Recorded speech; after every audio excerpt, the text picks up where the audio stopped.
As many of you know, I'm leaving for Texas tomorrow to visit my kids, or what I thought was a trip to visit my kids. I have a 13-year-old daughter and a 12-year-old son, and I haven't seen them in 4 years. On February 6th of 2023, the judge granted me a court order. It details that I get 1 weekday with them, and also 1 weekend with them from Friday at 3 p.m. to Sunday at 3 p.m. Now keep in mind, their mother fled the state of California without informing me or the courts. I tracked her down through DoorDash to confirm her address so I could serve her paperwork. She didn't show for mediation or for the court hearing, and I've attended every single one because I've been fighting so hard to get into my kids' lives again. I've gone through a lot of parental alienation. My daughter is alright with seeing me, but my son is not. Their mom says she encourages them to have a relationship with me, but I don't think that's true. Because there is no specific day, location, or time outlined on the court order, I don't foresee me being able to have them for the times that are outlined on the court order. I contacted the police department, and because it's a civil matter, they won't enforce the custody visitation order. All that being said, my daughter does want to see me, so I'm going to approach the situation with grace and love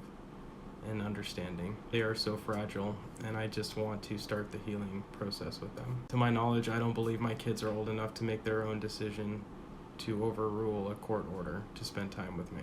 And because this is the first time, it looks like I'm going to have to petition the courts to modify the custody visitation order. And if she doesn't uphold the modification, then I can petition the courts to find her in contempt of the court order, which could result in her having jail time or fines. I don't want to get her in legal trouble, but I deserve to see my kids. I'm a good fucking dad, and I am trying. And I know my kids will see that one day. I know they'll see the part that she played in my alienation. So even if this means I can't see my kids this week for the time that I want to see them, at least I get to see my daughter, and at least Melissa and I get to go out of town and have a good vacation. And we also get to meet a wonderful friend of ours for the first time, Crazy Faye. I force myself to see the good in every situation. I have to, because if I don't, I would go to a really dark spot mentally. And I just pray for the best possible outcome as I move into this week.